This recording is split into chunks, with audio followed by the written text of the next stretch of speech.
نہیں ہے بلکہ اس میں موم ہے۔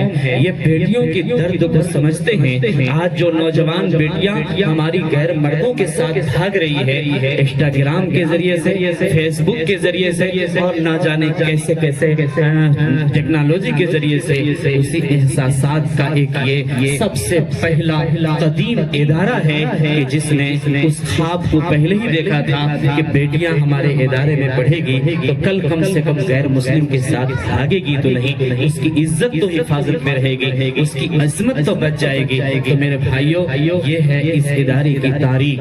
آپ سب سے میری گزارش ہے کہ اس پروگرام کو سجانے میں ایک بہت بڑی قربانی جو پیش کیا ہے اور جو بہت بڑا رول ہے اس میں، سب سے پہلا نام ہے جناب نوجوان ہستی محمد ذوالفقار صاحب، جناب نوشاد کی آواز میں قاری ضیاء الرحمان صاحب آج اس سماچل کے اندر بڑے پرزور آواز ہیں۔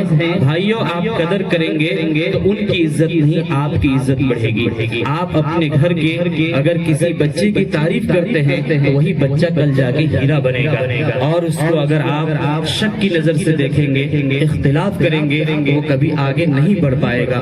حوصلہ افزائی گھر سے ملتی ہے تب جا کر کے وہ پروان چڑھتا ہے، آگے بڑھتا ہے۔ اسی طرح سے ابھرتا ہوا نوجوان مولانا پرویز صاحب، جن کی بے باکی کے ساتھ آپ ان کے تعلیم کے موضوع پر بیان سن رہے تھے اور احساس دلا رہے تھے کہ تعلیم کتنی ضروری ہے۔ مولانا علاء الدین صاحب کی سب کچھ اس ادارے پر نچھاور ہے۔ اللہ ان کو دن دگنی رات چوگنی ترقی عنایت فرمائے۔ اس مجلس میں ایک عظیم ہستی ہے، وہاں دیکھیے رومال اوڑھے ہوئے ہیں اور ایک ایک پل اس ادارے کے لیے خدمت کرتے ہیں۔ آپ یہ مت سمجھیے کہ وہ ایک انسان ہے، ان کے دل میں اللہ بستے ہیں اور وہ اللہ کے ولی ہے۔ کم سے کم ایسی نظر تو ضرور پیدا کیجئے کہ اللہ والے کی پہچان سمجھ میں آ جائے کہ کون سفید کپڑا میں ہے اور کون کالے کپڑا میں ہے۔ ان کی کردار سے، ان کی کیریکٹر سے سمجھ میں آتا ہے اسی دنیا میں ولی بھی ہے، اسی میں کتب بھی ہے، اسی میں اللہ کے ولی بھی ہے، اسی میں علماء بھی ہے، صلحاء بھی ہے، بزرگ بھی ہے۔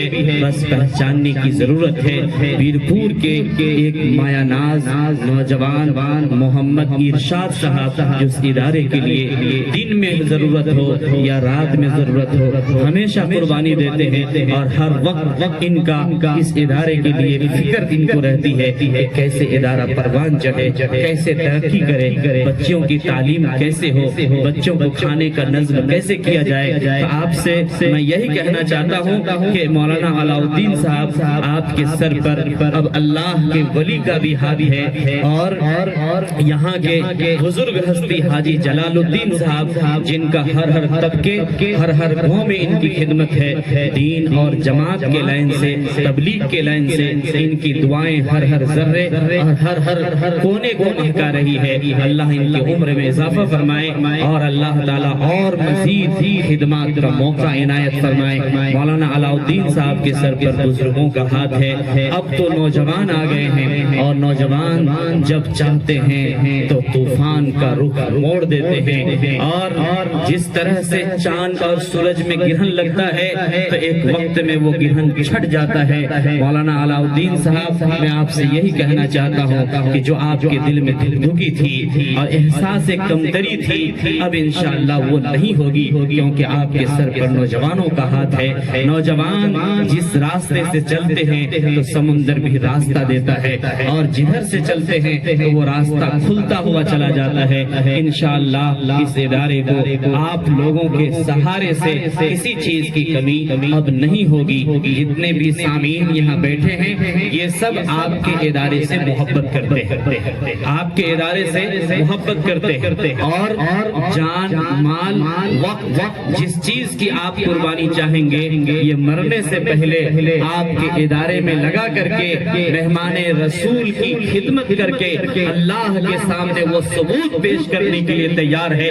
جب اللہ تعالیٰ کہے گا کہ جب محمد کی بیٹیوں کی پڑھائی کے بارے میں مولانا علاء الدین صاحب نے آواز لگایا تھا، اے محمد، اے عبد الرحمن، اے عبداللہ، تم وہاں بیٹھے ہوئے تھے، تم نے اس ادارے کے لیے کیا قربانیاں دی تھی۔